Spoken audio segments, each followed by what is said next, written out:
Hi, everybody. My name is Sarah, Pearls of Wisdom and Food with Keto. Well, under 20, because, just because, that's what they say. And, I always follow what they say. And I don't play with net carbs. I only do total carbs. So, a few people, it's been a very busy day in answering people. And a few people said to me, we're new. Um, we're going to be starting. We just began 10 days ago. What can you offer us? Because it's so overwhelming out there. True, true. And so I have been doing videos for, I got over, I think, 1,100 videos. I pretty much do one video 6 times a week. And the first slew of videos that you can watch for amusement is when I was doing Weight Watchers. And as you can tell, when I was doing Weight Watchers, I did it with as much devotion as I do my keto lifestyle. Now, remember, with Jenny Craig and Nutrisystem, Weight Watchers, and the whole slew of other ones out there, they are weight loss programs. They have no regard whatsoever about what you're eating. They don't care. They think about the profit. And they try to make it appetizing. But if you're going to the chemical store, which is also known as the lab, to have these scientists come up with foods that they give you to lose weight with, do you see the face I'm making? Is that what you want to put into your body? No, I don't think so. Is that what you used to put into your body, like I did? Of course. I was always looking for the biggest bang for my buck. Not nutrition-wise, like now, but how much food can I shove in? Can I get the volume of the food for my either calories or smart points or whatever the deal was, whatever program I was following. And so, was I concerned about health? Oh, no, not at all. And so, I was I just wanted to eat. I wanted to eat a lot. I wanted to eat what I wanted to eat. And yeah. So, all right. So you're new either to this site or you're new to keto as a lifestyle. And it is totally overwhelming. Where would I even begin? Well, my name is Sarah, and I do keto, and I do the basics. That's what I do every single day. I'm not fancy Nancy about any of it. I practice my keto the same way I do every day. I'm not Catholic, but I've been to Catholic services a lot. And so as you see the priest preparing, what is it, the wafers and the drink, see how good I am with that, the communion, that whole ritual of what he does, how he takes something off and covers it with the napkin, and just that whole, and then the book, the Bible, and the readings, and how everything is just oh so organized. And if you go to him week after week after week, you will see that there's nothing that changes. And that's what a lot of people like. Some people haven't even gotten used to them talking in English now. They still want the old Latin. I'm sure there's some places that still do it. So that's how I am here. If you tuned into me 2.5 years ago, you would see that I do the same thing today that I did then. Why? Because for me, it works. This is how I handle my outrageous food addiction and my wanting to stay and remain as healthy as I can. I'm 67, and I just, what I always encourage people to do on my channel with watching me is find your recipe. Stick within your guidelines. When I'm coaching somebody, I'm a lot more direct on something. But when I'm talking here, I talk in generalities. And so make sure that you have your carbs, that you decide that you want to do total carbs, not net. And so if you finding a tracker that you like, there's Spark People, there's Chronometer that I use now, there's Lose It that I used to use, there's My Fitness Pal. Well, I used to use all of those. I used to use all of them, but the Chronometer is much more, the foods are more verified, so you're not having what somebody put in. I've found that on Lose It especially. Like I went to put in something and you could tell that the person that put it in, so you can just kind of like use their information. You could tell they desperately wanted it to fit because it's like, no way, Jose, does that ever fit? And so, yeah, I only had, 25 points with my smart points. And I know now it's freestyle, so it's got to be something even more different.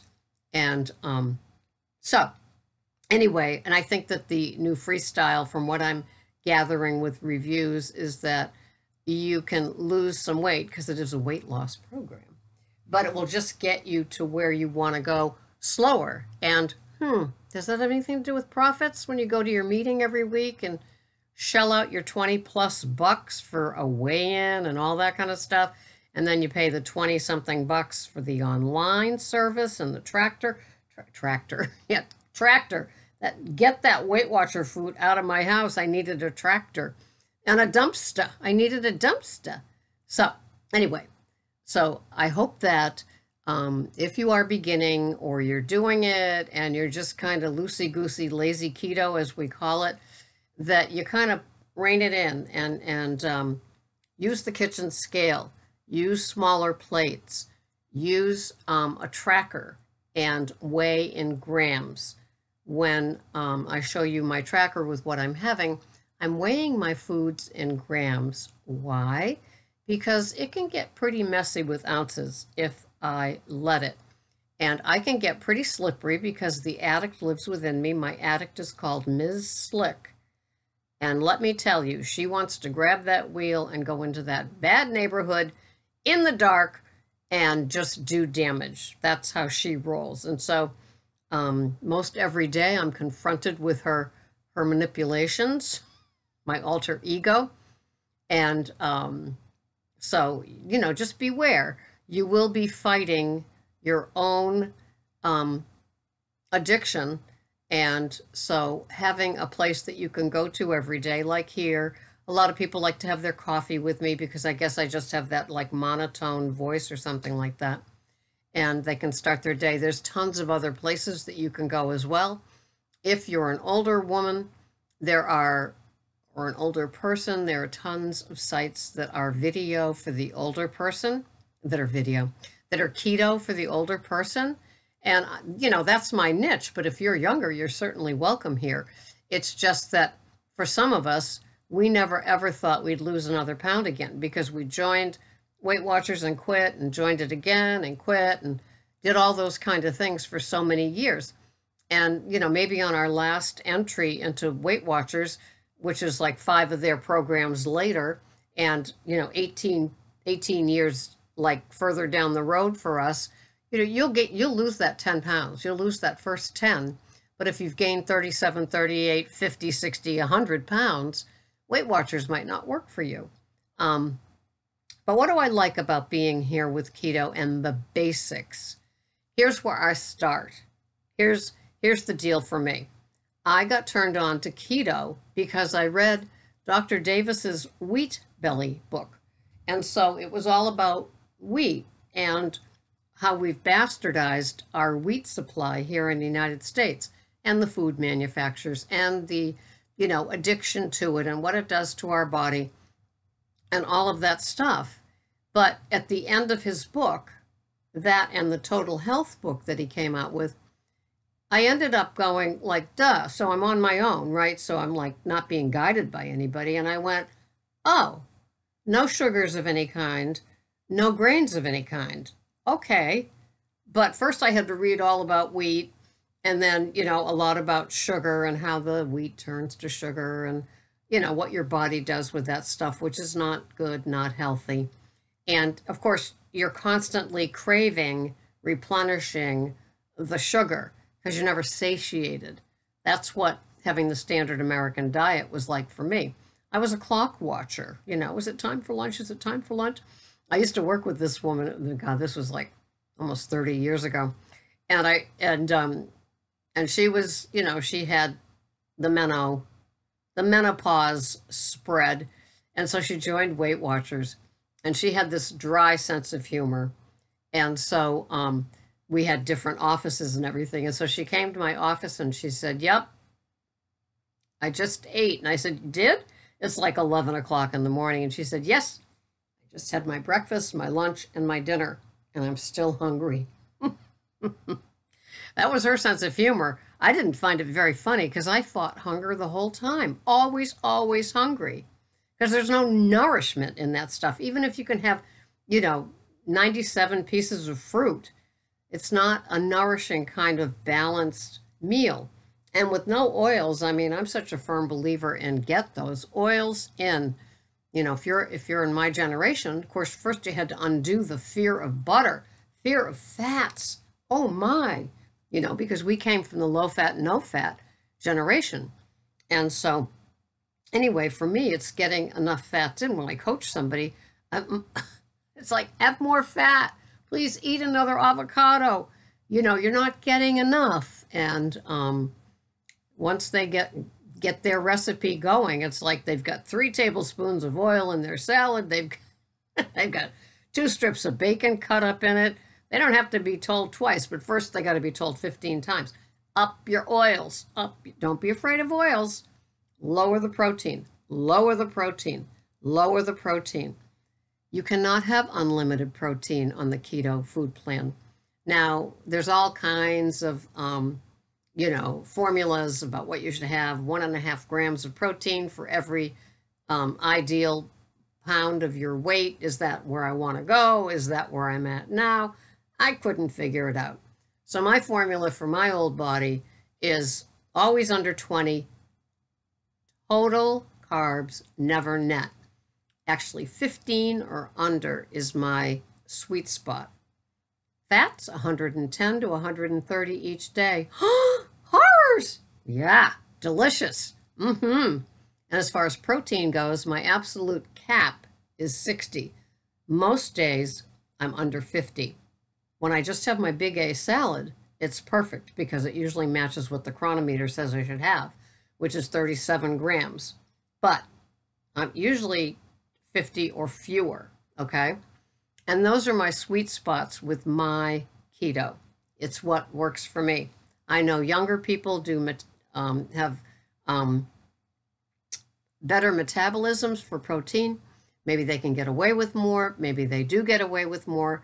And that's fine. I'm just talking about 67 years down the road, and my older body loves more fat, can find plenty of vegetables that fit in the 15 total, and then I keep my protein low. So when I have that 4-ounce filet mignon, or sometimes 5, sometimes 6, I have 1 meal a day.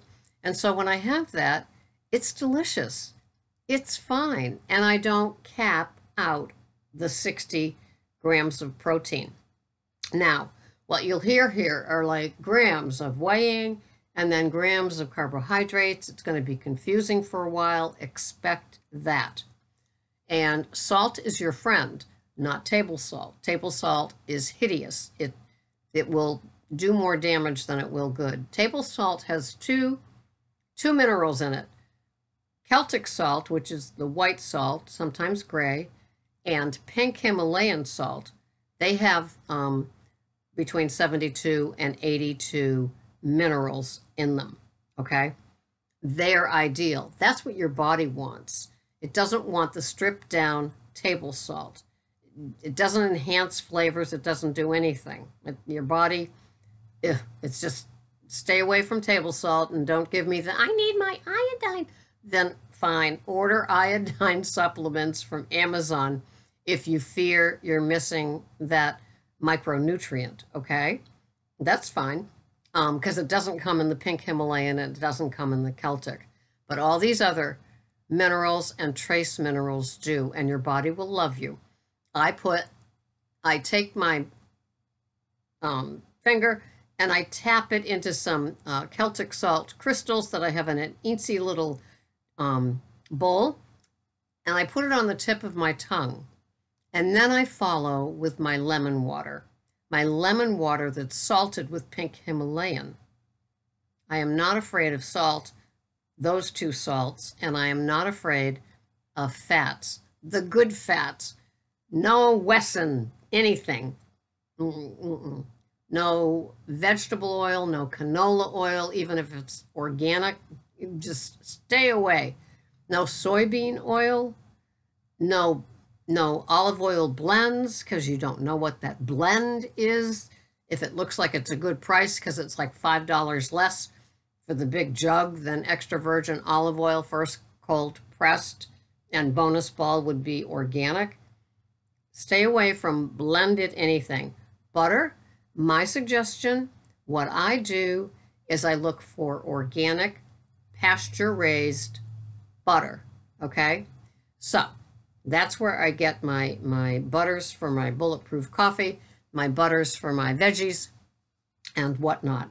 I only have extra virgin olive oil that's organic on my salad, and then I buy the macadamia nut oil for my salad. I am not a vinegar fan, so that's why you don't see me having salads with vinegars. I have the oils, and I love my oils. And stay away from commercial bottled salad dressings. They're hideous. If the first ingredient isn't soybean oil, it's the second. It's not healthy, it's not for you, and the rest is just chemicals added to taste like whatever. And you don't that's a world that you want to kind of leave behind as you get better at it. Any extra money that you have, I would suggest that you buy organic lettuces. Do not buy, ones that aren't unless you absolutely have to. I try to keep my veggies as clean as possible. I buy grass-fed meat at times. At other times, I'm just buying the regular ones that are on the shelves in the coolers. And that's just how it rolls. We do the best we can with our monies. I only use organic, heavy whipping cream, no carrageenan. Take that Land O'Lakes and read it, and it's always going to say carrageenan. Put it back. I don't care if it's BJ's or Costco, and it's half the price of heavy whipping cream like Stonyfield or Organic Valley or Whole Foods, anything. It's not a deal. You're getting a yucky chemical. It comes from seaweed, but it's not healthy for you, what they do to it, okay? So organic heavy whipping cream with no carrageenan in it. Do not buy. Some people use half and half. I don't know. The whole idea behind the heavy whipping cream is it's got more fat. It doesn't have milk in it or the cream. It's just the good stuff at the top. And so I have lots of electrolyted waters. I like sparkling waters. I get my water from actually from Star Market, but it is the Mountain Valley Spring Water Company. It's out of Arkansas, and it's got the electrolytes in it. When I find it, I buy Smart water that is sparkling. It's hard to find. Last time I saw 4 bottles at Market Basket, they were all mine. Sorry, I'm a greedy little thing. But yes, I like my waters with electrolytes. I drink, it's filtered 3 or 4 times. According to Greg, it's like 2 or 3 filters getting into the house and getting into the water and then coming out the kitchen tap. And then I have, it's called Aqua Gear, and it takes out the fluoride and the bleach from the water, plus all the other kinds of stuff that the lesser brands tout. But I want no bleach, no fluoride, and so it takes those things out.